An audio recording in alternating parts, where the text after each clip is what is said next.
It's a one-way deal. You can't talk back. And I got to the bottom of what I think is a moral issue. And I don't know whether it's ever been brought out properly in the religious literature, the mythological literature, and the theosophical, and all the philosophical discussions that have gone on. Kant, I think, maybe dealt with the problem, but the problem is this. Let's start at the beginning. We all pretty much believe that the world is not some weird accident. It's created by intelligence that's so superior we can't even imagine what kind of intelligence that is. And it seems to be an intelligence that's built into the entire universe. It's not isolated in some palace somewhere where orders go out. It's every part of the universe, every minute point you can think of has it, and the whole overall universe has it. So, with the belief, and I think it is a correct one, that everything was created by intelligence, and as far as we can analyze it, I don't want to go into even the 9 aspects of it. So since everything is created, we as the end product of a long millennia, millions and millions of years of evolution, and evolution does occur. In other words, life wasn't created instantly, it evolved in different planets, different parts of the universe. We happen to be in a carbon-based part of the universe, and the creatures, several million species on this planet, follow a certain general pattern. I mean, all the mammals have a spinal column, and they have 4 limbs, and so on and so on. They have eyes and ears and so on. These things are created, and then they evolve, right? So, you ask the question, are we just like little potato patties coming off a production line, just being punched out one after the other? And do we really have individuality, or are we kidding ourselves? We're kind of the end result of 50 million biochemical processes, all this kind of argument, the reductionist argument. So I raised these whole issues with these people I talked to, and they assured me in a very straightforward, simple way the following. 1, there is creation. But once creation is occurred in every creature, whether it's an atom or a molecule or a flagella in the ocean or whatever, including large creatures, they have free will. And that's a very important point. And they said that without free will you could never have a creative universe. That is, once it's created, you can't have it bootstrap itself, point its own directions and find them and reach end goals. And they said the one inviolable law of the entire universe is nobody can, properly speaking, violate anybody's free will. So here you get into a very interesting paradox. We are created in the beginning. I'm talking about a species. We bootstrap ourselves. We evolve like in this direction because we want to go this way and not that way. And you can think of our related ancestors, the apes and the orangutans. They chose to go this way, and we chose to go this way. And who's the superior creature on this planet? Don't even ask me that question. I don't know. Just because we can club more heads doesn't mean we're superior. Maybe some little bird that we never noticed is really the superior creature, an eagle or whatever, I don't know. But that principle of free will has been very deeply drilled into my entire understanding of the universe. So when I deal with other human beings, whoever they may be, I personally never tried to override them in any way. In other words, overcome their free will. I don't do it with my children. I never tried to squash them, push them in any direction. I just show them options and they have to decide. I don't like the whole idea of American salesmen where some guy with big balls comes in, lots of brass, a big voice, and he overpowers you, and pretty soon you sign the contract and he walks away and he's happy and you wonder what the hell happened. I don't like that kind of, that's why I don't like bureaucracy. I don't like government that overrides your free will because it's supposedly for the public good. It's something man has not worked out. So all the questions you've raised, I've found the answer is in that direction of not violating free will. That's a fundamental principle. Now,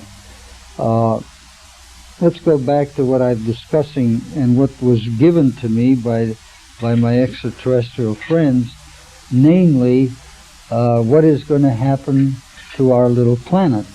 And right now we seem to be heading into a big stone wall. We're going to smash against it, and the ease and comfort of living is going to disappear, and we're going to be, going into a mini ice age, which will get worse and worse as thousands of years go by. And now, the real question there, who's running the show? Now, did we, by our free will, dump so much negativity, which is real energy, into the planet, and it all sunk down into the center of the Earth, and it's all ground up in the hot volcanic magma, the hot core of the Earth, and it's all cleaned and purified, and then it regurgitates in the form of big volcanic eruptions, plates cracking, all this stuff that we're now beginning to understand about good old Mother Earth? Or did some outside genetic engineer from another civilization look at the planet and, well, we've tried that genetic plan now for about 5,000 years. Looks like it's not working. I mean, these people are going ape, literally. They're not evolving. And we got to scrub the experiment, which means we clean the planet just like you scrub out a dirty pot, and we'll put some new stock in there and we'll start all over again. Well, I don't know the answer to that. My informants assure me that that's not the way. And that is, nobody's deliberately doing this. They are designing better forms of life, just like we develop let's say a tape recorder. Remember, we start out with tape recorders back with Webcore and all these early models. They're big, monstrous clunks. They weighed 25 pounds and so on. And now you get the same thing, about the size of a little hole in your hand. Everything is shrunk down. That's called improvement of circuitry. You can think of the same kind of process in improving the genetic structure. Now, man has been improving the genetic structure, let's say, of animals for thousands of years. Fix a nice, let's say you're raising sheep. You see a nice pretty lamb. Okay, I'm going to breed that lamb with this one, and we're going to get a better product, and whether we want more wool or more meat or longer legs, we've been playing this game for thousands of years, and that's why we have so many different species of cats and dogs and pigeons and ad nauseum ad infinitum. So we do that anyway. But it's not done with any sense of real genetic engineering like you would manipulate a transistor circuit. That is, if you look at the spiral structure of a gene, you say, we shouldn't have put that nitrogen in that place. That was a mistake, and we've proven it now after 10,000 years. Got to take it and move it over here, and then we'll get a better, whatever we're trying to get better.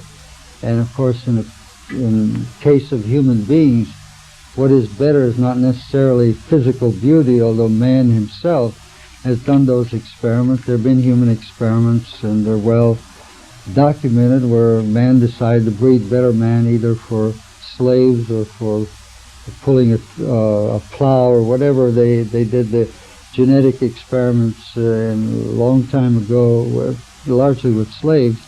So all that kind of stuff we've done, but it's blunderbuss, blind genetic engineering. It happens to suit our particular needs, but not the needs of the species.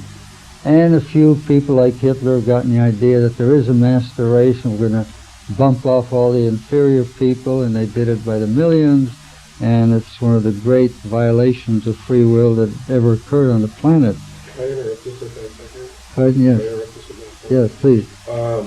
According to Powell's and Berger,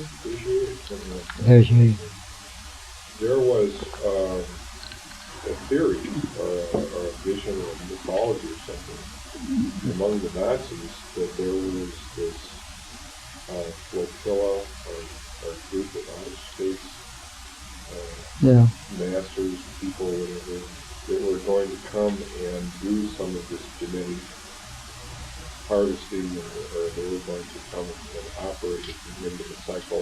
In other words, there are some parallels or similarities to the way they present in the book and what you're saying in terms of this group being out there and having some control or some design intentions on the human race. In the upper echelons of the Nazis, they thought that they were, by helping to fulfill the program of these designers, they were going to be patted on the head, picked up, and given special preference for apocalypse. Well, the Nazis... First of all, is that accurate? Well, first, I mean, this is a diversion, but it's important to bring it out. Thanks for bringing it out. The Nazis had the following sequence of thought, which never really has been brought out fully by anybody, not even Trevor Ravenscroft in The Sword of Destiny, who did one of the best jobs.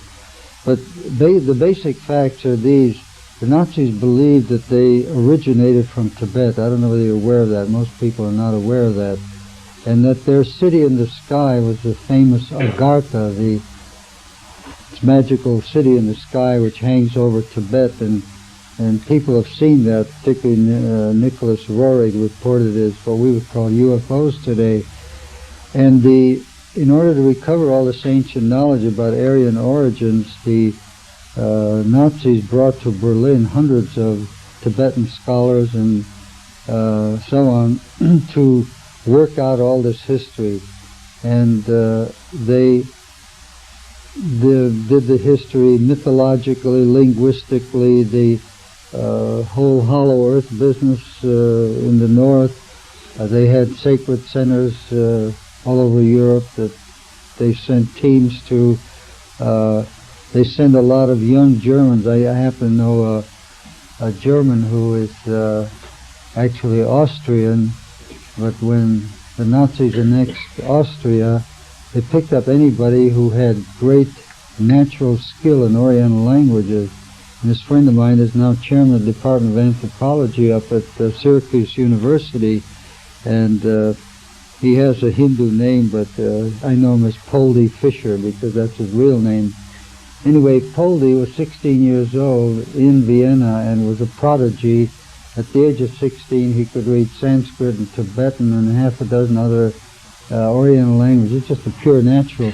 So he was drafted in the army and sent to India for a while, and then to Nepal, and then to Tibet, and he observed from the other end, from the German point of view, what in those cultures, the things that were left around as history or fossils, would support this Aryan myth, because it was a myth. There's no real historical basis for it.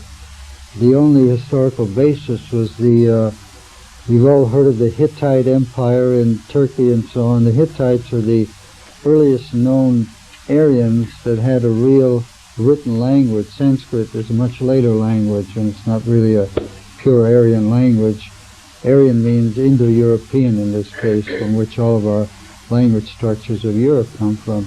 So all that went on, and out of this you had a set of myths that were evolved by the people who were running, and then you had conflicting schools within that. There was I can't even remember the name of the guy who did the plate tectonic stuff, the Bonhoeffer, I think was the name of it. Somebody may correct me on this. The man who was in charge of the myths, and then there were sub-departments.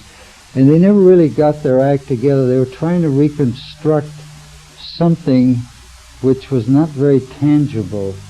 And unfortunately, when the Russians overran Berlin, whatever scholarly work there is, or had been developed, either vanished into Russia with the Russian occupation troops, or was just destroyed. We don't know. So I don't really know, and I've made a great effort to study all this for a very simple reason. And I have no interest in the Nazis, frankly, except as a historical aberration of the human spirit, where, some group thinks they really are superior and have to prove it by clobbering everybody who is not superior, and slaughtering some 40 million people in the process. So I would say that the only reason that I take any interest in this, it's like studying pathology, getting into the diseases of mankind, and it's kind of sickening process. But the only reason I pursue it is that I'm sorry to say that the neo-Nazis are very much alive and well, and I've run into them. As a matter of fact, their headquarters are in England, and they're financed, believe it or not, by a huge trust left by the Shah of Iran's family. And in England it has one name, and it's not in Iran anymore because that was taken over by the revolutionary Iranians. But they are very much alive and well, and their current program, the reason I know this is to know where I get my facts from, is for some reason or other, even though I'm of Slavic origin, the Germans think I'm hot stuff in this area of the occult and all this stuff, and they've wooed me for years, but in very subtle ways, and they wanted me to be the research director of their foundation in England, which the parent foundation set up by actually the Shah of Iran's mother. It's called the Darius Foundation from the great Persian leader Darius.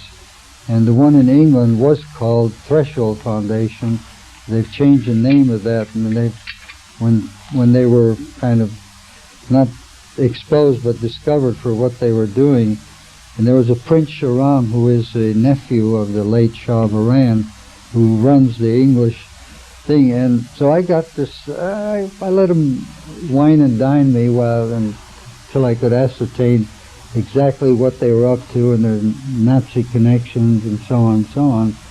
And what I found out was the following, that they still want to take over the world, but they figure it's costly to do it with military operations.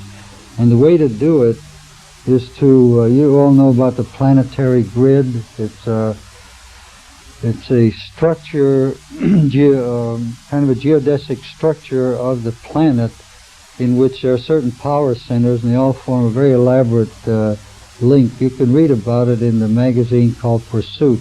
They've run about 3 stories on it in the last 2 years.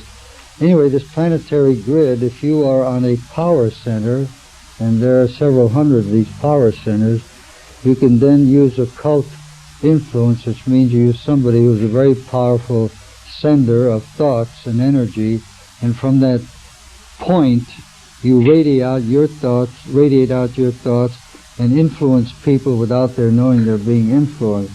So this is the current program of the neo-Nazis to take over the world. And what they do is, if the power center they locate, according to their own grid, is on land, they will try to find exactly where it is, actually go out and do the survey, and then they buy that land, and they put one of their people on there who is a very highly trained psychic. And they're buying up property all over the planet this way. And I knew the guy in England who was in charge of that particular operation. They told me all this very, in a kind of a braggadocio way, but once I saw who they were and what they're doing, I cut ties with them. But they still keep track of me, and are still trying to entice me into this negative, nefarious way of conquering the world. Now, I don't know whether that answers your question. And the question was if there was, in fact, parallels between the Nazis. No, I understand what you're saying. What I'm saying is everything I've been able to research about that, it's all myth. I never found where they really had a real extraterrestrial connection, who the channel was, what the information was, how it went out operate. That I only know as myth. I don't know it as fact. Okay, but I guess it's like a fuzzy image that has come up, not just from the Nazis, but in some science fiction writers and some other kinds of yeah, the Illuminati, another kind of a weird fiction. You're the first person I've encountered that has got a highly articulated and detailed sort of picture here that takes some of these fuzzy images and puts it all together in a degree of articulation. Just wonder, Yeah, but the point, see, the difference between me and them is I'm not in a political movement. I have no party, I have no group, I operate alone. I'm a messenger of information. I dump the information, let it live by itself. I don't push it, I don't propagandize. I've never published this material except in the form of the tapes I mentioned, just so it would reach the right people. So I'm in a totally different category. I'm trying to put you in a category of Nazis. No, I understand you're not trying to do that, but what I'm trying to do is to differentiate what I'm doing from what other people. Nazis are only one example. There are about 20 occult groups in France alone that have a whole, I don't know whether you read a book called Blood, I can't remember it now, Blood and Fire. It's the British BBC special they did on the legend of Christ reappearing after his resurrection in France and setting up a whole bloodline. Yeah, that is the Holy Blood, Holy Grail. You got it, thanks. Anyway, the book is fascinating, not because the legend, I think, is just a lot of poppycock, but what it does is expose the about 20 major secret societies in France, all tied up to royalty and all these old baloney ideas that are from another time and another place. And it's very illuminating how these myths are perpetuated, but mostly in secret societies, most of whom believe they have a superior bloodline or genetic line. They call it blood, of course. And they are active and they're propagating their ideas all over the world. And it's very important to know who these groups are, because they always got what we call an angle. They're trying to get something out of the human scene that's not quite what we call kosher. And it's usually like the neo-Nazi idea. They still persist in trying to... And listen, they're all over the place. They're in Canada. I bump into them in Mexico, big center there. Brazil is loaded with them. Argentina, Paraguay, Bolivia. I know the chief Nazi, the secret leader of the whole Bolivian Nazi group that have survived the war and so on. And I have nothing to do with them, but as I say, they keep courting me, and I keep talking to them. You know, I don't want to get make enemies exactly. Is there a criterion that you use for sorting out what you consider nonsense, mythology, and that kind of stuff, and what you would say is a very tenable idea? I don't say there's any real criteria. It's a matter of, it's something like in medicine we call clinical judgment. You walk up to a patient, he's sick, you touch him, you smell him, you do a little ESP, and you come up with a diagnosis, and then you turn it over to some technicians and they'll do the x-rays and the blood test, and after a while you get to see that you're as good as the x-rays and the blood test and so on. It's called intuition, I guess. But it's based on a lot of experience, and what you're seeking for, if there is a criteria, is you're seeking for the truth. You gotta always have that smell for what's true and what's baloney. What do you think, like a Gurdjieff? Yeah, he had a great sense of, you know, cutting out the baloney from... Nitrogen tables. Yeah. Is that smack of reality to you, or is that... You're talking about the Ouspensky writings, yeah. Aren't you? Yeah. Gurdjieff, I wouldn't say I can smell reality there. I think there's a lot there that has to be pursued further. I don't think they fully articulated it themselves. In other words, it's a beginning of knowledge. I don't think it's finished, polished knowledge. You don't think it's a corruption of older true knowledge? You mean what Gurdjieff is peddling? Especially the way it was passed on and interpreted by Ouspensky and then commentators. Let me put it this way. You have Gurdjieff, who, as we all know, grew up in Central Asia and picked up all this older knowledge.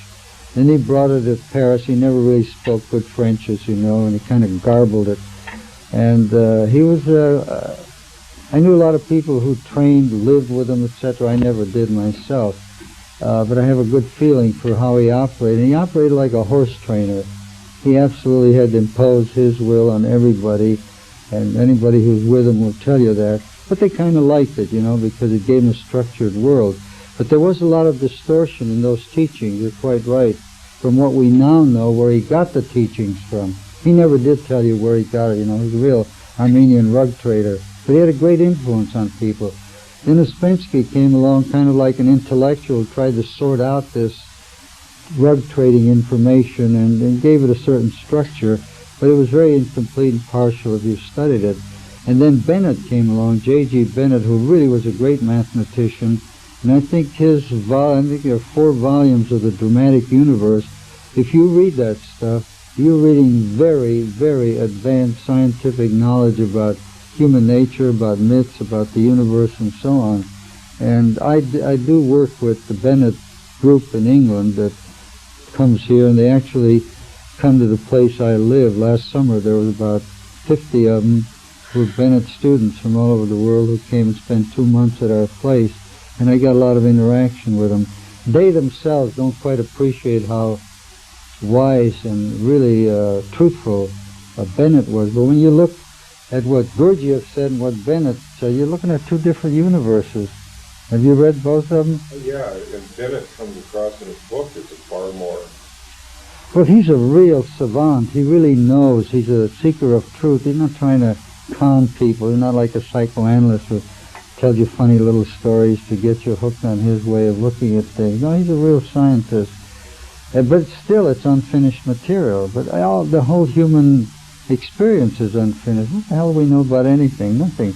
You go to the bottom of anything, you reach a dead end. Some postulate, some fundamental truth that you're supposed to live by. No, I know enough to know that we don't know a hell of a lot. And if anybody tells you knows a hell of a lot, forget them. They don't know anything. We just don't know. Look, we're little animals just learning about this crazy world we're brought up in. And we do the best we can, to keep our nose clean and our bodies well fed and our thoughts kind of clear and our spiritual aspirations always rising but never... I don't think you really know anything until you get out of this body, because the body is a big impediment to any real knowledge. It's always there like a big ballast holding you down. You really know that when you get out of your body, and I'm sure a lot of you have had that experience, and you really can tootle around the universe and really have kind of direct experience instead of everything coming into the eyes and the ears and the clunky computer we got called the brain and so on. But real knowledge is not to be gotten in the body. Yes.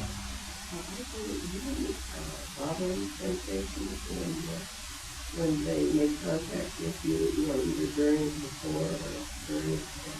No, I don't have that because I guess the only way to put it, I'm cool about these things. I mean, the spaceship will come and I watch it come and it lands, and it's just like watching an aircraft coming into the Minneapolis airport. I don't get excited. But the trouble is that now I've had people with me and they go all to pieces. Their knees start knocking and they faint and they pass. I don't know why in the hell they do all this when all you have to do is observe and be cold fish shy. So I don't have any of that stuff. I think if you allow yourself to get into any of that feeling stuff, you're not a good observer. You've lost your chance to really interact properly. And you'd be surprised. I know some of the bravest people who've been through battles, who've been shot at, who've, risked their lives, they break apart when they're in the face of some, what we call alien, quote, unquote, presence. They just can't take it. I don't know why. But you got to be cool. Does our personal karma just fall by the wayside, and where our country's karma or the Earth's karma just takes over, in the sense that the Earth is heading on a certain collision course, so our own personal karma is just melted into it? Well, I don't feel I could be an authority on karma. Karma is a big complicated ledger. For example, let's say your own karma. I've rarely found people who go back 50,000 years or 100 years. Now you talk to some of these people who are in Scientology, they go back millions of years, but I've audited them and they're making up stuff. They're not experiencing things, They imagine the big dinosaurs and all that stuff, and you ask them, 12 million years ago. Well, dinosaurs were all wiped out 26 million years ago. So anyway, to get a real reading on a person is very difficult, and if you've gone through this process, you know what I'm talking about.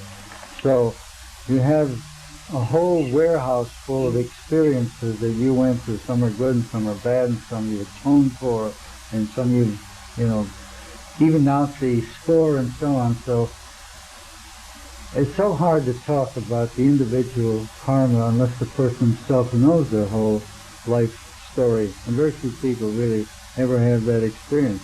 And when you talk about collective karma, let's talk about something that might be, let's talk about the 10,000-year karma of the American Indians, all the way from down to Panama up to the Arctic Circle, the Eskimos and so on. But what do we make of that? You know, we know that they lived simply, they didn't abuse the soil, they worshipped nature spirits, and they, in general, were pretty decent people. Every once in a while somebody would hit somebody over the head with a stone axe and they'd start a little war, but you know, the wars weren't big productions the way we have now, where you destroy the land, the people, the plants, everything. So yeah, that karma wasn't so bad, right? I mean, as far as we know, from particularly even their own legends tell you that. But why did they get screwed out of their entire heritage? You know, these stupid white men like us came from Europe and just swept them away, locked them up in little reservations. What kind of karma is that? Doesn't compute, does it?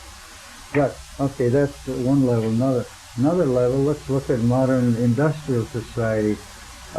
Wherever you go in the world, whether it's in Russia or China or Japan or any part of Europe or Africa or Australia, you find the same process. You find that man, now that he's got something called tools, starting with the steam engine right in 1800, and now we've got all kind of big bulldozers and things that drill big holes in the earth and dynamite and nuclear bombs, etc., etc. Man has got such powerful tools that he can literally go over the land and rape it. There's a big copper deposit up here somewhere, no iron deposit in Minnesota. He keeps drilling these big holes and taking out the iron and distributing all over the place, screwing up the Earth's natural magnetic field. Do the same with copper, string the whole country, and it's all in a fish web of copper grids that take no account of ELF and other things that are part of the natural balance that influence DNA, influence genetics, influence the form of babies that are being born from different species. So what we've gone into, in my opinion, just in the last 100 years, literally, it starts about 1884, man has just literally raped this earth. He just ripped it apart. I think you would be hard put to find pure natural water in this country. I mean, you really have, everything gets polluted sooner or later. You know, the stuff gets in the soil, it seeps. So anyway, that's a kind of a karma that's tangible. We've deliberately abused. We don't think of Earth as a living thing. I think of Earth as a living thing. To me, it's just as alive as any other creature.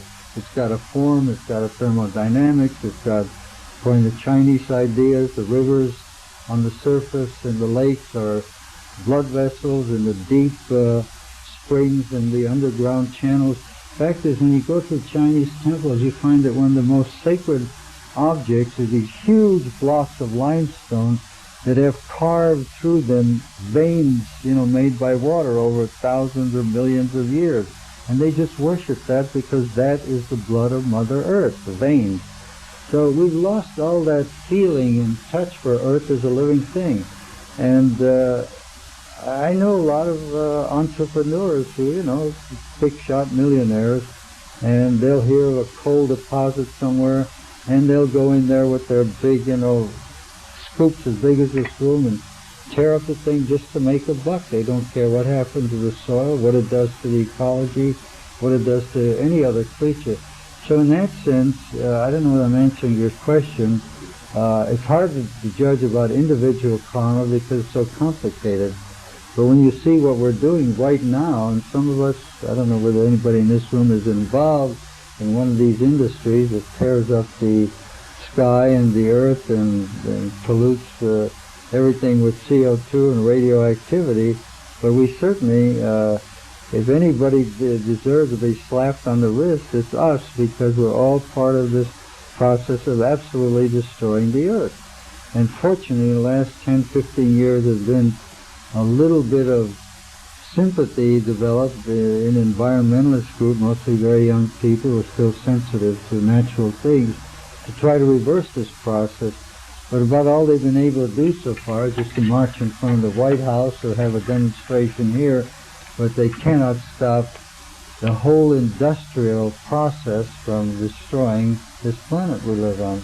So I don't know whether that answers your question, but it's a very difficult question. I really don't feel I can answer because that we don't know that much about the whole like karma, for example. Some people believe there really are Akashic record, that is some big computer in the sky somewhere. It's got everybody's little behavioral pattern for every day listed for their entire life, and that computer goes on for eternity. And I don't know. And then you have people who actually say they can go to the Akashic records and look up what they did and so on. And Casey could do that. Yeah. Anybody else? Yeah, he's guys like that. Yes.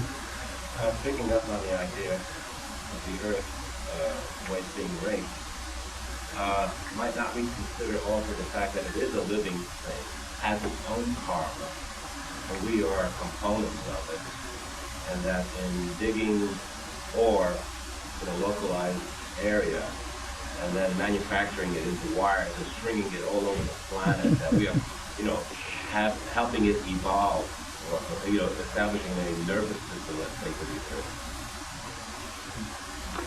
It's possible. But, if you don't mind, do you mind if I give you a little lecture at this point? Just some didactic material to give you some real feeling for what karma is like and what happens to life and the planet when we start fooling around with these things. Just bear with me a little bit. I've spoken generally about ELF the last couple of days, but I never really pinned down what I'm talking about. Let me give it to you very, very simply, but here's the basic thing. Here's the Earth, and as I already pointed out, it has a resonant frequency of 7.82 hertz. Now that is not a regular electromagnetic wave like the kind that goes out over the power utility lines or goes out over the radio line, television line. This is really a magnetic wave. It's very important to remember this. It is not an electric wave. It is not an electromagnetic wave. And a magnetic wave is not even a wave that travels like a radio wave. Think of a light beam, a searchlight just going out. That's a regular electromagnetic wave. But a magnetic wave goes out in the form of, it almost is like a donut that's floating through space. And this donut will go through any material. For example, if you send a magnetic, and I should use the proper word, field. Is that donut torus, or is that sort of like a flame? It's kind of like a torus, yeah. And it's called a soliton, is the technical word, and it's still being studied. It's a very new concept, but all these studies of ELF the last 10 years have revealed that is the nature. But the nature of it is such, it doesn't interact with anything. It's just like a neutrino. You can drop it here and it'll go right through the Earth without interacting with anything. It's very interesting. However, there's also something called DNA, which we can just show as a kind of a double spiral like this, two threads of material that go parallel to each other, and that these two threads are held together, and I'll make a little picture here, by a hydrogen bond. And actually the bond looks like this. It's carbon, 2 dots, oxygen, hydrogen, nitrogen. This is the bond. One carbon is in one DNA molecule, the nitrogen is in the other one, and there's this oxygen and this hydrogen. And this is the target of all the ELF signals. Now, listen to this paradox. And this is what drove all the scientists nuts in 1976 when the Russians first came on the air with the ELF signals being sent out from Russia. What drove them crazy was, here's a wave that can go through the entire Earth without being attenuated. In other words, it doesn't lose any energy to any surrounding system. And yet when it hits a human head or a body, it does interact and the signal is absorbed. This soliton is picked up. And it's taken 7 years of research, particularly by the Navy, to find out that this hydrogen bond here is sensitive to frequency. And there are certain very critical frequencies, like 7.82 is a good frequency. It actually reinforces the integrity of DNA. For anybody here who doesn't know what DNA, do you know everybody know what DNA is? I keep rattling as though everybody knows. DNA is the fundamental blueprint that controls the form in which life takes. I'm making it very simple. But the mystery was why there's a radio signal coming, magnetic, ELF magnetic field, it just stands for extremely low frequency. Why will it be stopped by a body, a plant, a paramecium, anything?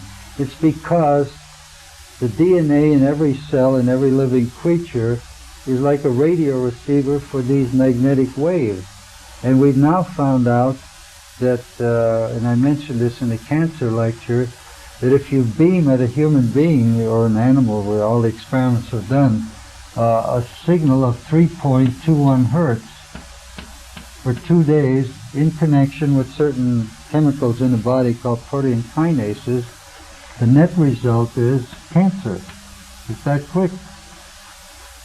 If I beam an individual, and I can do this, and I've done it on myself, I've done it on others, with 6.66 hertz, and it has to be out to two decimal points. I affect your DNA in your brain so it puts out neuropeptides, which are called cholinergic group of, and you get depressed, and you can get very depressed. Fact is, I have found a frequency, which I've never revealed to anybody, which is somewhere in here where I can kill creatures. And I can also find frequencies around 8.00, not this frequency here, hertz, which is very good for human beings. In other words, if you live in a field, which is the natural earth field, in this area, you, particularly on high mountain peaks, power centers have this more precise frequency. You can live to be 200 years old because and there's a very profound biochemical, physical reason for this, but this number will give you literally balanced, I call it balanced rather than perfect, balanced health. And I can then go up to 10.80 hertz, and you begin to get a buzz on, like you're getting, like you've had dexedrine or benzedrine, you really start speeding. And so that is excitation, but it's an agitated, it's not a natural excitation. I call it agitated excitation. And if you push that up to 13, you start speeding so fast. This is a favorite signal of the Soviet Union. It makes you so hyper that you get unreliable and you can slip very easily in a bad temper or riotous behavior if it's a thing. So I just label this riotous. So the other thing that I want you to be aware of is these fields are so weak that until very recently we had no way of measuring them. We're talking about billionths of a Tesla, 10 to the minus 9 Tesla, which was never measurable. But fortunately, we now have equipment that can measure it, and I use such equipment. It's handmade by a friend of mine. Well, you met him, Bob Beck. So we can measure these. So we have all these paradoxes. You have this ultra-weak field over here. You have frequency functions which act specifically on the DNA, and the DNA in turn, well, it's a very complicated thing, but there's a protein kinase here which stimulates the, which is also stimulated by these frequencies, and it causes this thing to rattle, and it breaks here, and then a message goes out here via the RNA, and the RNA then goes to something called a ribosome here, which is like another donut, but it's made of protein. And the ribosome is the little part in the cell that strings together amino acids to make different proteins. So if this thing here is screwed up by one of these abnormal, not this frequency, but the abnormal frequencies, then the amino acids are put together in the wrong sequence. And the sequence in which amino acids come determines what is produced and what effect it has. This comes out as a hormone. And these are altered, they're all screwed up. And so what's going on the planet now as part of this overall karma stuff, if that makes any sense in your idea about karma in the earth, is that every living thing, whether it's at the beginning of the food chain, you know, some lowly blue-green algae that collects sunlight and produces various nutrients, all the way up to elephants and people, they're all being screwed up by the field we live in. And I say, and I'm kind of alone on this, for example, you know, there's a new disease that first appeared, or was first diagnosed about 3 years ago, 1981, called AIDS. And AIDS means autoimmune deficiency syndrome. And all that tells you is that your immune system is not working. I mean, when a bug or a virus comes at you, it doesn't get rid of it, it doesn't knock it down. It's a very specific process it goes through. And of course, as you know, it appeared first in homosexuals and in Haitians, and now it's found in South Africa, and now it's appearing in heterosexual people, so it's a spreading thing. And what I say is happening is these crazy frequencies used by the Russians and also by us now, I'm talking about the United States, is specifically hitting this system, which also produces the immune globulin, and the proteins, the globulin is a protein, is produced in an abnormal way so that the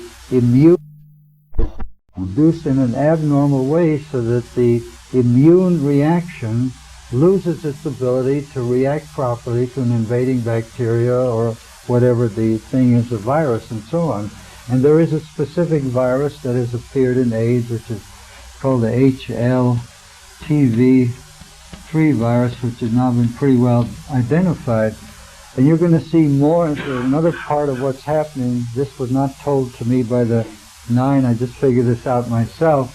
You're going to see more and more diseases of single-cell organisms, of plants, of dolphins, of human beings, of monkeys, apes, blah, blah, blah, because all of them have the same DNA structure in it, and it's all being attacked in the same way by these various frequencies.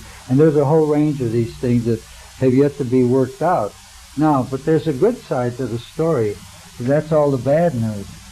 The bad news is that we now, and I say we, I think I'm one of the few people who worked out a complete theory of medicine, we can practically control every function of the body, and that means individual cells. Think of the pituitary, the pineal, the thyroid, the adrenal. We can control it all from the outside. We can have little generators. Some of you have seen these little Bob Beck generators, but they're like that, but they can vary frequency. You can have frequencies from below 1 hertz all the way up to 4,000 hertz, all very precise. And each frequency will stimulate a different function in the DNA system to release, to either increase or decrease. Example, if you have hyperthyroidism, that means that the DNA is being too active and you're putting out too much thyroid hormone. Well, you can find the right frequency and slow that down very gently, very safely. It's not brute force, and it will only hit that DNA system. It won't touch any other system in the body. Or if you have hypothyroidism, not enough thyroid, you beam yourself a little bit, a few minutes a day, and you can increase thyroid. So we're getting into a whole new area of medicine that all started, at least as far as I'm concerned, with the Russians discovering this thing and starting to beam us. But it's not a dramatic thing. It's all very slow and insidious. It's like the creeping crud. It's like having a book on the shelf, leather bound, and over 50 years it all crumbles to pieces just from the corrosion of the acids in the air. You can't see it on a day-by-day level. So ELF medicine is, I think, the new field And I also think that we can counter all the negative effects of the ELF in our environment. And that's what I mentioned on Thursday night about the bracelet device I invented, which keeps all of your body tuned to this frequency and cancels out any of these negative waves that actually exist in your body. Now, it's a wave cancellation phenomenon. So I do think there's tremendous hope in overcoming all these negative things which we unconsciously and stupidly build into our environment, which are going to slowly, I mean, you heard about the decay and decline and fall of the Roman Empire. Well, we're in the same phase right now. We're just rotting internally. I mean, the incidence of cancer, everybody knows, is still going up, even though we're spending billions of dollars a year to do something about it and using all kind of wild treatments. And there are more new viral diseases. There are epidemics of things. There are some 40 different herpes viruses. Most people don't realize that. But herpes is so widespread that it's hard to find any population that doesn't have herpes, and so on it goes. And these are all new things. They're not old things. And so we're slowly going to just rot away, and it's happening very quickly. But there is a way of countering this thing. It's something that I want to get into our body politic. But you try to talk to MDs about this stuff, they don't know what you're talking about. They're not trained to think in this physical way. Anyway, that's just a little introduction to there's an ELF medicine or an ELF energy medicine that can save us from all this crazy stuff. Yes. When you're talking about the magnetic treatment, yeah. Is that to reverse the effect? Is it preventive? No, it doesn't reverse. I know what you're thinking. For example, let's just take herpes type 2, sexual herpes. There's a lot of damage done when a person gets it, and that is all something by itself. What I'm saying is you can stop it by getting the right frequency, which will change the DNA, stimulate the immune system over here, and by rectifying this thing, and your natural body immunity will get rid of it. However, I'm not saying that will heal whatever destruction has occurred as a result of that. By getting polio, you can get rid of the polio in a person by getting rid of the virus, but all the damage, the nerves and so on. I don't know. This is all pioneering work. This is work that I've done. I've done it with animals. I've done it with humans. I'm right now trying to get a major foundation interested in setting up a whole industry built up around studying all this aspect of treating human beings with very simple type of low-level signals that have nothing to do with biochemistry or taking pills or cooking you with X-ray or microwaves or whatever all these shotgun methods of treatment that are being used now. I don't know if that answers your question, but the general idea. More. Well, that's a good idea of a good discussion. Yeah. Do you have answers about strengthening the sensitivity so that make them more invulnerable? Yeah, that's simply a matter of this point here. If you are continually exposed, it takes two factors to 8 hertz, and there's a very precise scientific reason for why 8 hertz is the thing and not this particular frequency. You will have balanced health. But if these other things are still working at you, you will not have balanced health. So you have to do two things. You have to get rid or cancel these influences in your environment and yourself. At the same time amplify the 8 hertz, which in turn builds up your immune response and puts all of your hormones and biochemistry into balance. And it takes a little while, a month or two, to get to that level. Well, that's the device I developed, which cancels all these waves and only leaves this wave operative throughout your body. And it's a very simple device. It's just, were you here at the lecture when I told you about this? Oh, it's anyway, it's a simple device. It's made up of very simple elements. It requires a quartz oscillator, which the B+ side of the battery is in contact with your skin, takes a copper ring as an antenna, and then here there's a wave canceling device built into this bracelet, which is magnetic wave canceller. So all the frequencies around you, you can actually map out a bubble. You operate in a bubble. It's as though all the frequencies that try to come in can't make it once you build up this bubble as a result of this device. So anyway, the device is very sophisticated in terms of its fundamental theory, but in principle it's very easy to manufacture. This whole thing can be built for about $5. And you just wear it. No, I'm just doing the research. I haven't got to the commercial stage yet. I'm just trying to wrap up all the research and the patents and a lot of things getting ready to go commercial. And I'll find somebody who wants to manufacture it and get the thing out. I'm not going to manufacture it, so let somebody do it. But the big problem I have, just so you know the realities of invention, if you claim that a thing like this does anything, you have to go through the FDA hoopla. And for minimum nothing new pill, it takes like about $5 million and about 5 years to get through the FDA. And it's a big political system. It's not scientific or clean or whatever. So I'm very concerned that time is running short. And so when I get this out on the market, which I hope I will shortly, I don't want to make any claims for it at all. Just buy it and wear it. And I won't talk about this stuff.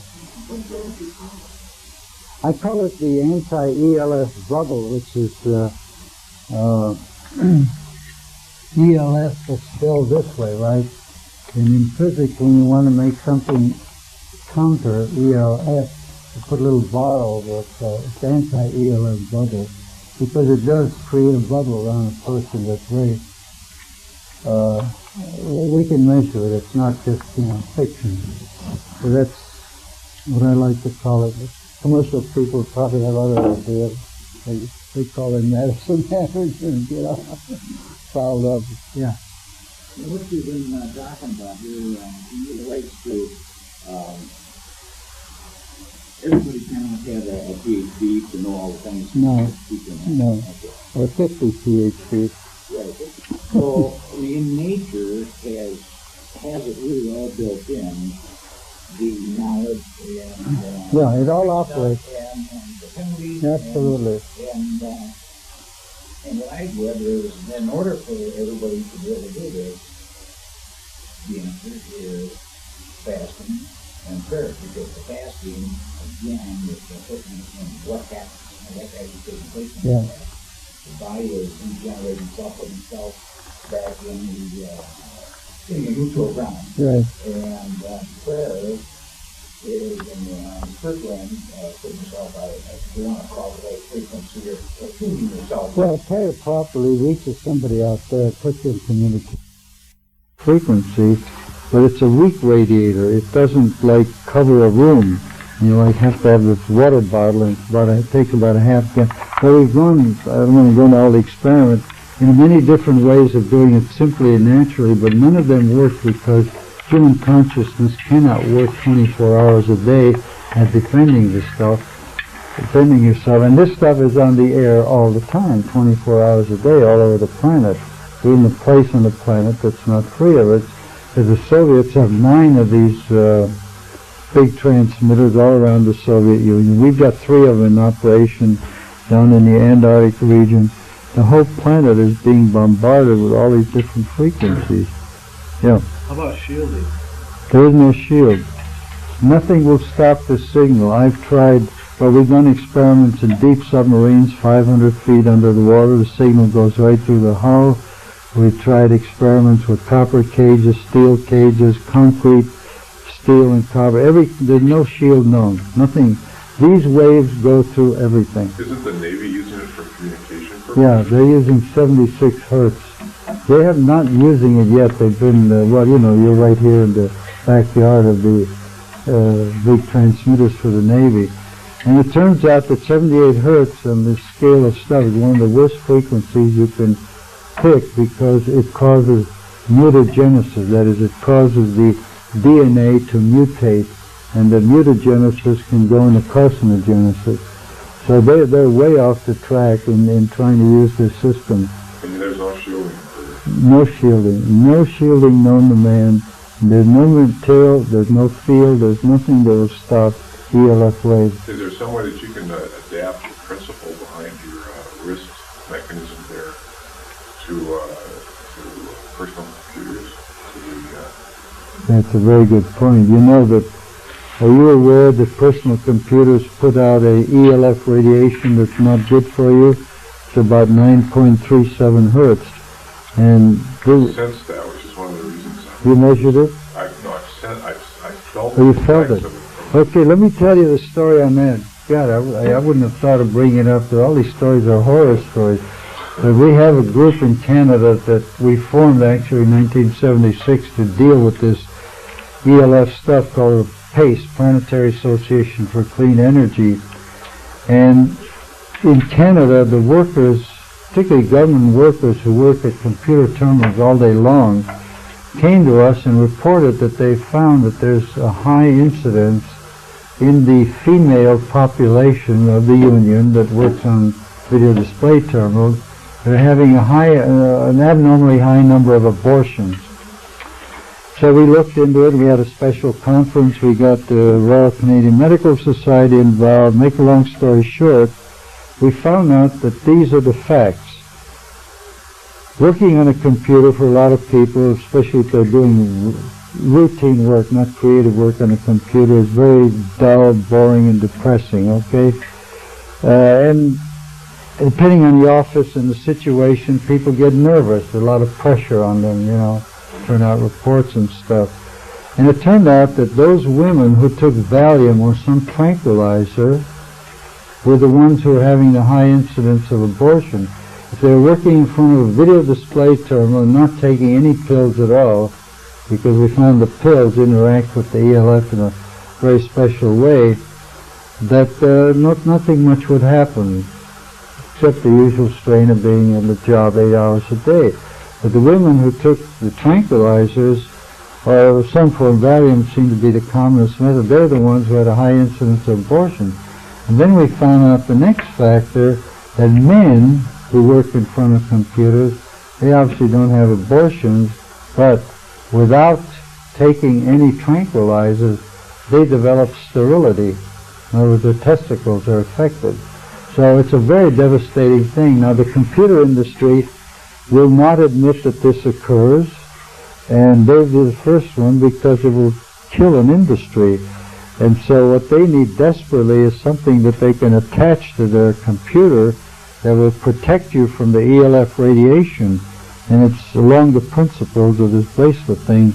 And I haven't really gotten around to talking to the computer industry, but I got to do that as soon as I get all my ducks in a row. But they absolutely need to have something to shield a human being from the effects of, and it's just built into the design of the display terminal, the actual video screen. And the same thing happens in commercial, you know, home video, television receivers. But our group has not yet done a major study on measuring that. Now that's a problem that the television industry doesn't want anybody to look into. I have a friend who's a very famous scientist who's tried for 25 years to get some end of the television industry, whether broadcasting or building receivers or whatever, to look into the effects, the side effects of watching, TV programs. But as I say, I haven't really done the studies, but I think that's next on the list. Yeah, we're doing all these stupid things without, nobody thinks about these things because they don't know. They never think of looking at these things. Does that answer your question? Well, it just seemed to me from your cursory description of the technology there that you could actually take what's already in a personal computer and adapt most of that. You've got the quartz oscillator, you've got the potential for being able to wire the personal computer. I think you can do it, yeah. I think I've got to go up and talk to IBM. I don't know if it would be software, if it would have to have... No, I have an idea how it's done. Not software at all, no. But it can be done. No problem.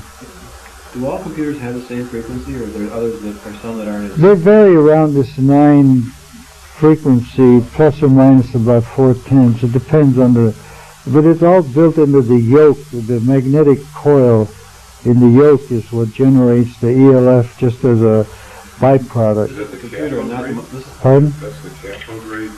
Yeah, the cathode ray yoke, you know, the magnetic yoke on it. Yeah, that's the video monitor, but that's not the computer. That's why I was thinking of TV. No, I'm talking about the video display terminal only. I haven't said anything.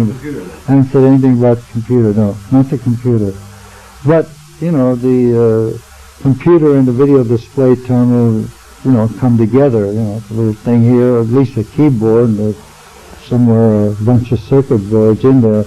But it's really the cathode ray magnetic yoke that seems to be the source. And now the industry is aware of that. We certainly met it. We've published reports and so on. And they certainly can turn their engineers into redesigning that, and maybe they can put it up there. That I don't know about as a possibility. It would seem like everything you're saying has to do with TV, because some computers use a TV as their actual monitor, so that TV is so widespread that it hasn't been specifically connected with all these things. But to me, everything you've said about computer monitors has to do with TV. It's TV technology, yeah. And there, I don't know, anybody had any idea how many TV sets there are in the world? There must be at least 3/4 of a billion sets all around the world. I think this effect there's weakness and strength to these effects, like the further you are from a TV, the less of this particular effect. No, and it's not an inverse square law function. That's the other thing that I didn't really make clear, but, and I said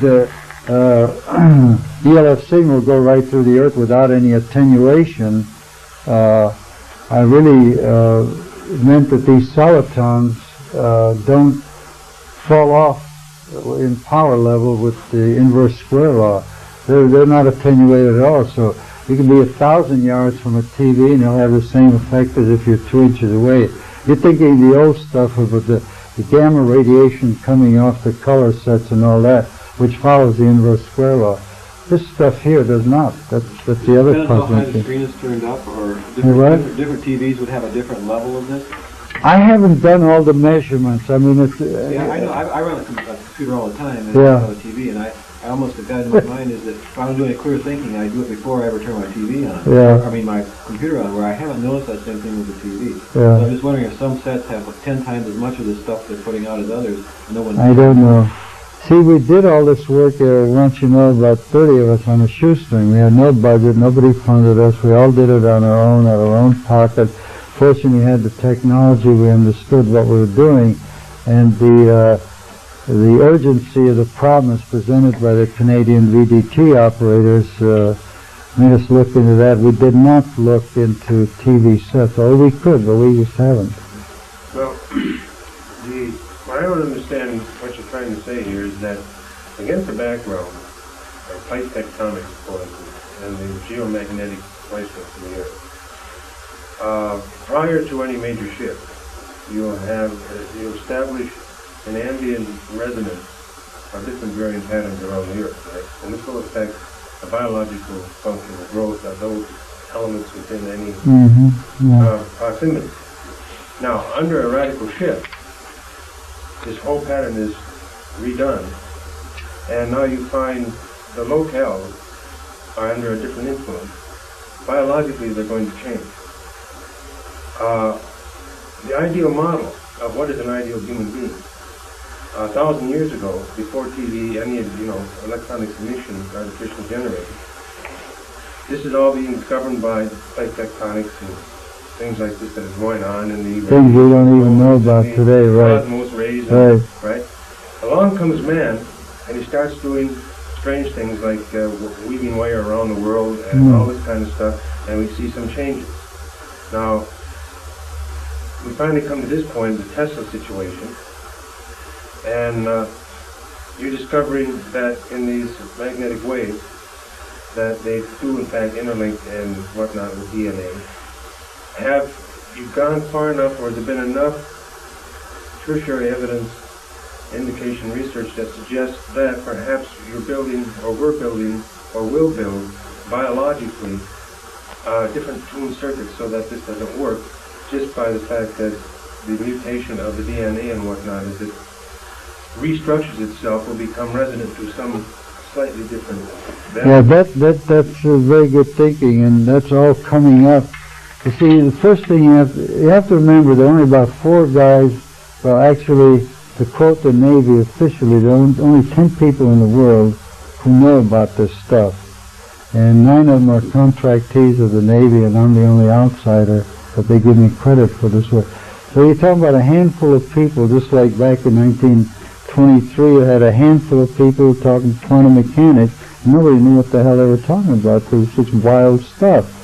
So we're in the same situation now. We got to get out, and that's what we're doing. That's why we talk about this, and we're putting out videotapes. We're trying to get the attention of the rest of the scientific community. Say, fellas, there's something valid going on here, and maybe the answer to cancer and AIDS and all kind of other things. We can't. They listen to us like we're from some other planet. You know, they don't understand this stuff. We say, this is simple. Here's the equipment. You can duplicate it if you want to. We'll build you a set for $10,000, and you can do the measurement. We have not made that breakthrough yet. The Navy itself, which has been the prime investigator of all this ELF stuff because of their vested interest in ELF transmission for communication, and everybody in the U.S. government kicked the problem of the Russian ELF into their labs.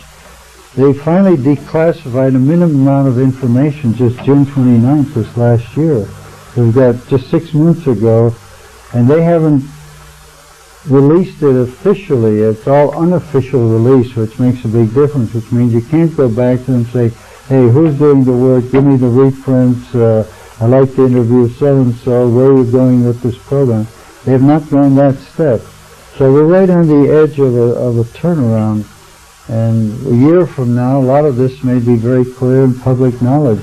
I'm trying to get on TV, but it's a mission impossible because the government says, look, we don't want this guy Puharich blabbing this stuff his way. You know, he's a wild man.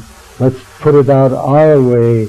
And if you read that Omni magazine article, anybody read that Omni magazine article on magnetic mind control? Anyway, February issue just came out. Get it. And you'll see what the government is doing. They're screwing around. They'll never tell you the straight facts that I'm telling you. One part of the government knows it, but Omni is, you all probably know, just a tool of the government in terms of propaganda. So they drop stories in Omni, and they're talking about this in a vague kind of way, but they're talking about 20-year-old stuff of the Russian microwave bombardment of the U.S. Embassy in Russia, which is the beginning of this whole business. But they won't come out and tell you that these are the facts, which the Navy knows.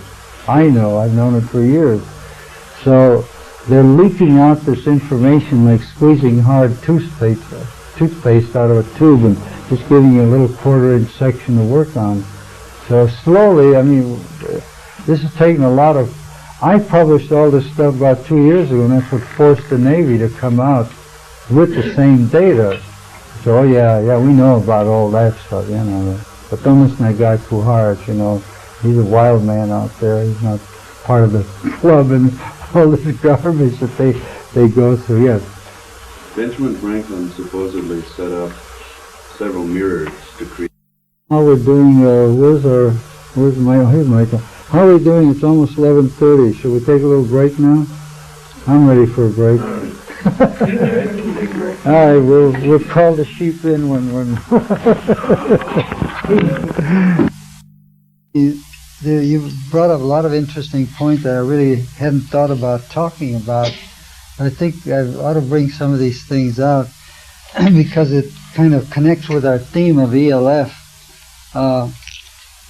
A study was done about 10 years ago that ran many years by the German Dowsing Society and in cooperation with the German Cancer Society.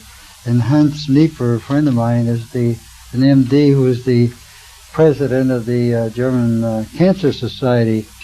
And make a long story short, what they found was the following.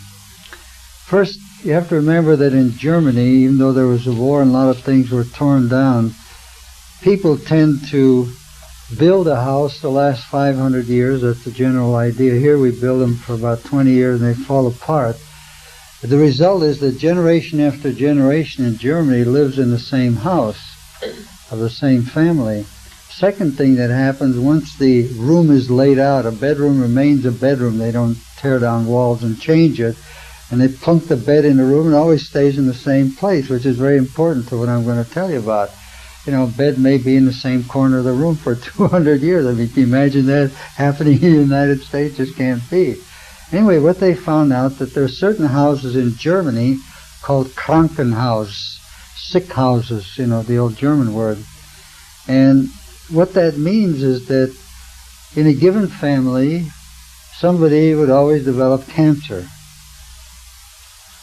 And somebody got the bright idea of let's douse these houses, you know, going around with a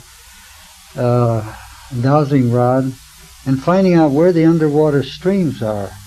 And the result of the study was this. These are the correlations. First, they found out that a person in the house who would get cancer always slept generation after generation in a given bed. Interesting.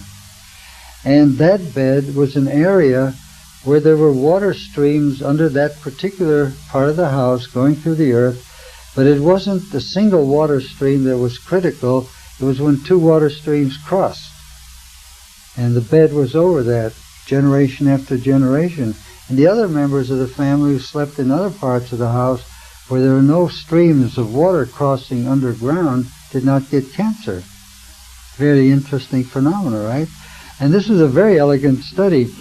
So, what I want to set forth as a theory, because I'm getting the equipment together, I haven't done the thing, is the following. If you measure an underground water stream like this, first by dowsing the located, and then you put an ELF detector over it, you will find that it, let's say, it picks up the Earth's frequency, what it does. It's a good carrier of the ELF. And you will find that it will carry the frequency that is typical of that area. It could be anywhere from the preliminary measures I've made from 6 to 10 hertz. Now when you have another stream cross it like that, it has some other frequency, whatever it may be, in the same range. Where you get a crossing is you get cancellation of these two waves, so you don't get a summation. Let's say it's 6 here and 6 here, you don't get 12, you get a cancellation. And well, 6 and 6 is not a good example, but let's say it's 10 and 6 here. You get 4 hertz coming through here at that point. Now, I don't know that I mentioned it to you. Well, here I did already. 3.21 hertz produces cancer very quickly. And so here you have a natural situation. These are called by the Germans, I think it's a good word, geopathic zones. Now, they've only done this study for cancer, but from what we now know of the role of ELF in stimulating the immune system, stimulating DNA, any one of these frequencies that are off of 8 hertz could produce some different disease. It could produce something related to the immune system, which might show up as some other disease depending on the bacteria and the viruses in the area. So the whole idea of geopathic zones under the earth is something that only the Germans have looked at. We haven't looked at it yet in this country, but it's very important. As soon as I found out about that, first thing I did was I had my house doused. I didn't want to be involved, you know, psychologically in what. And anyway, I found out I was actually sleeping over one of these areas.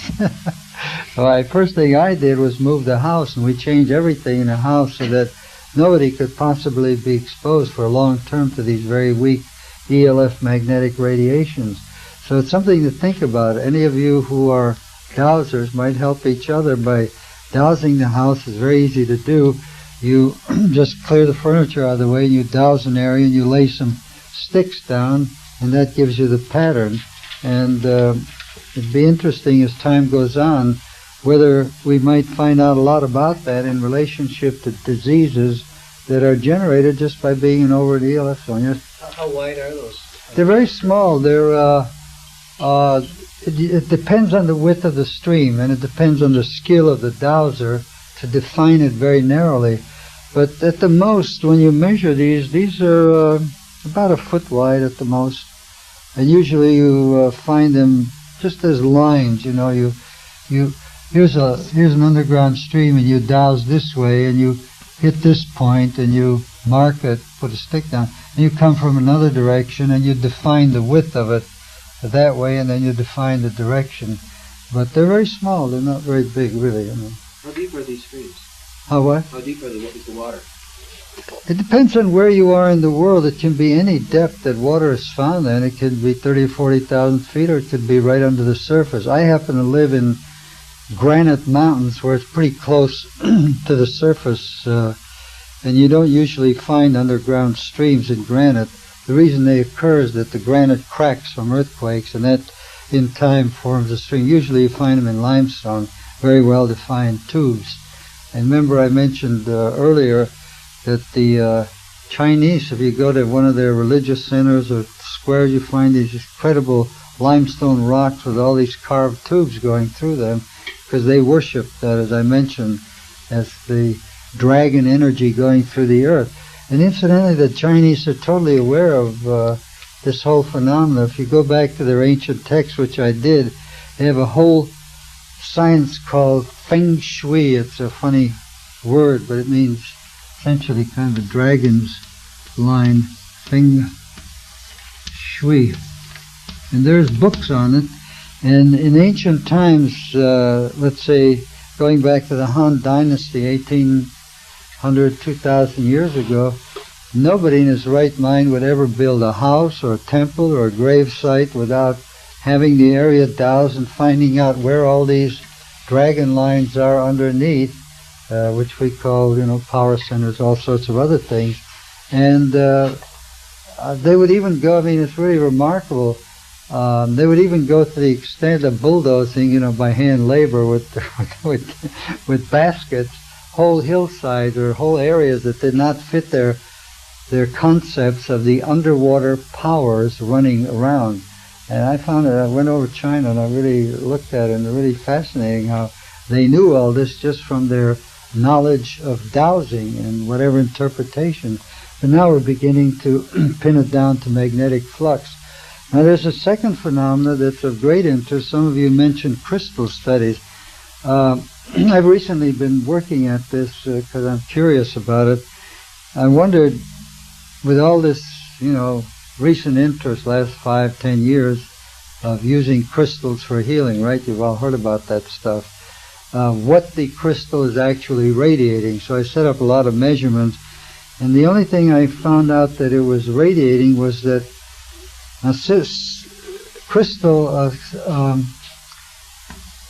quartz crystals, which everybody uses, just silicon dioxide in a kind of a geometrical pattern. And the only thing in there that would respond to anything magnetic is the oxygen, because oxygen is a magnetic or paramagnetic element.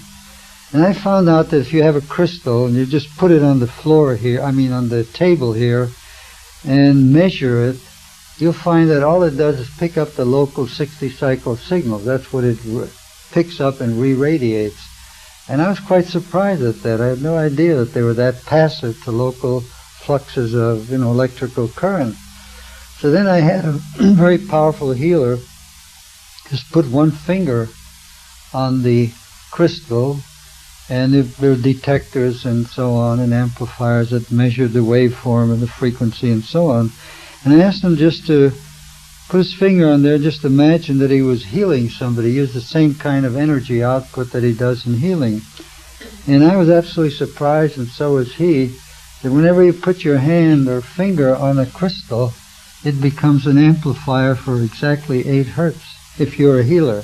If you're not, you get other frequencies, but not very far from this. It would be like, say, from here to here, fluctuate in that range.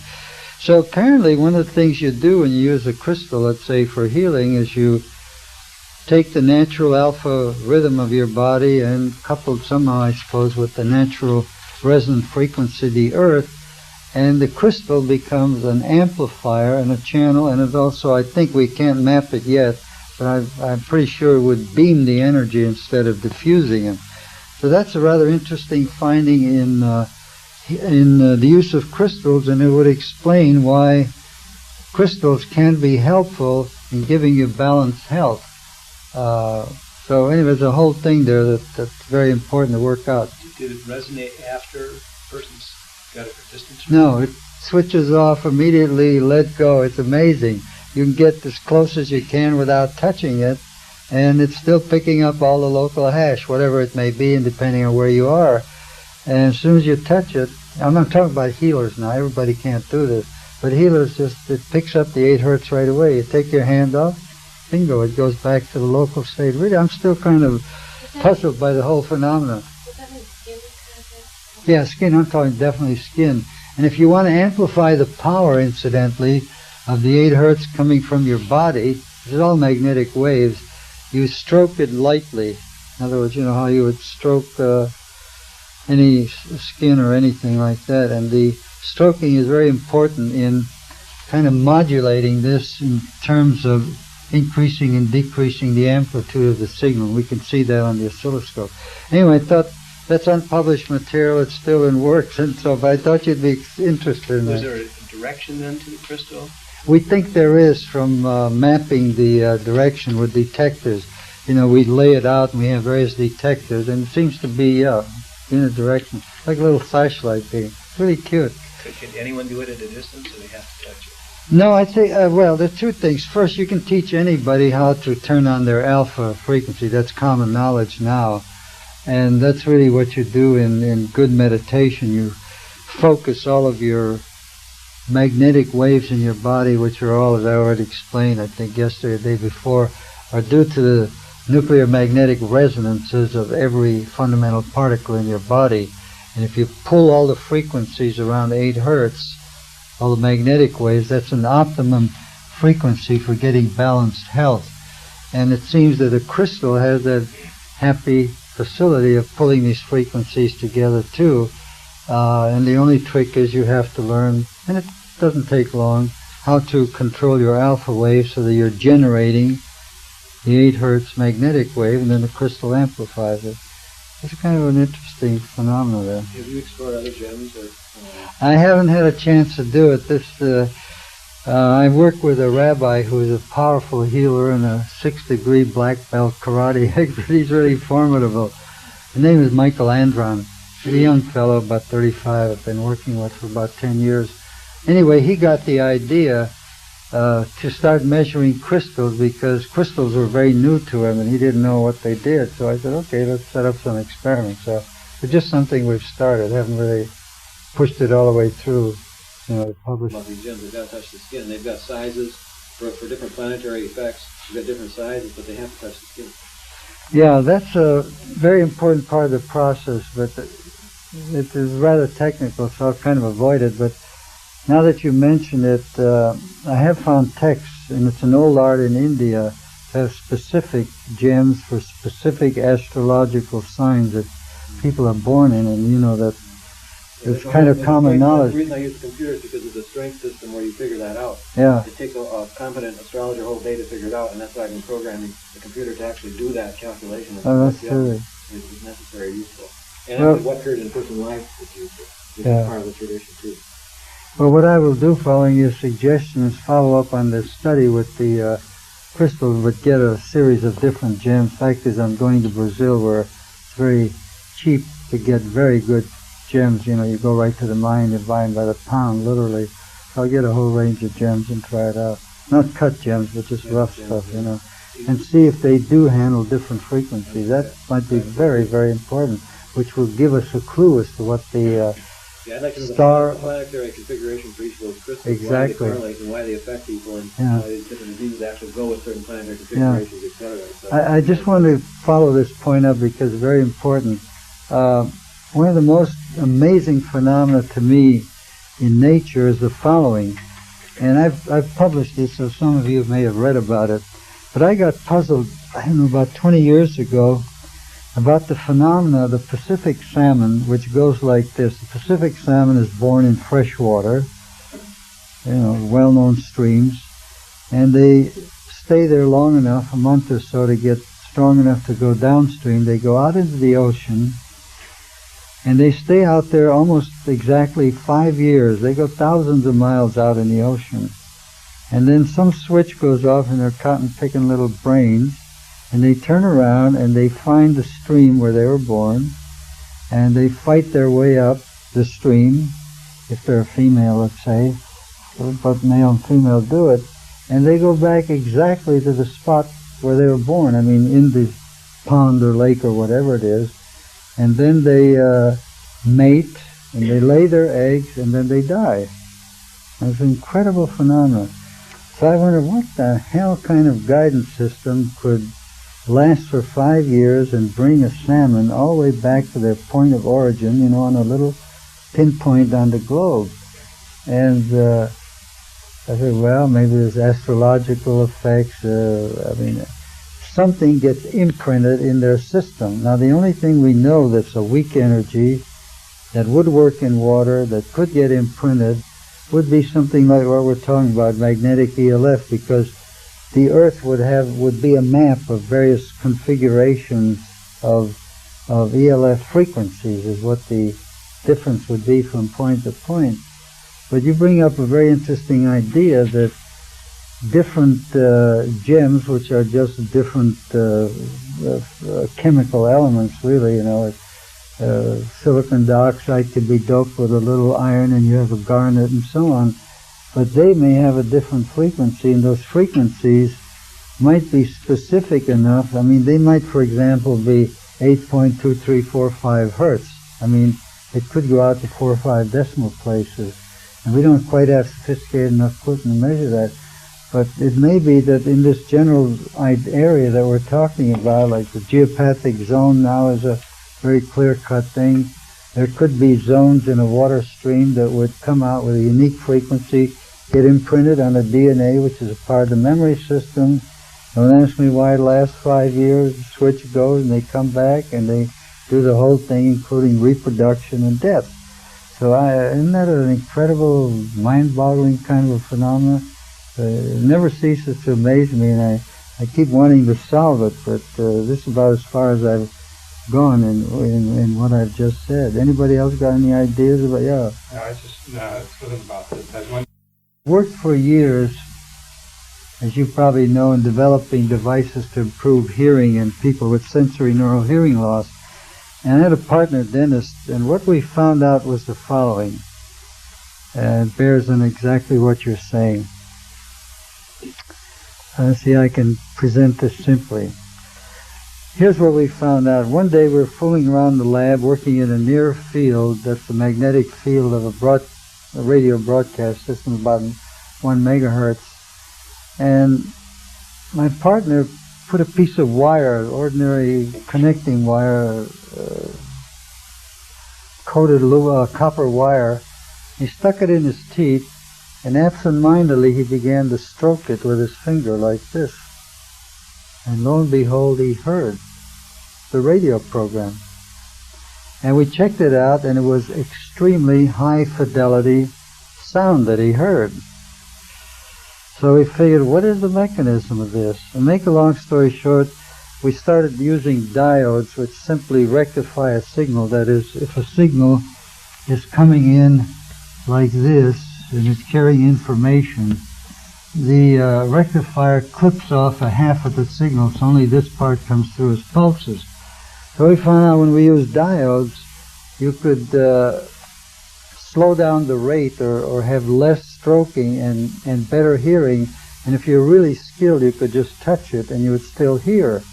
And then we put some boxes on wires and found out the wire was vibrating physically, little amplifier. So we worked out the whole thing.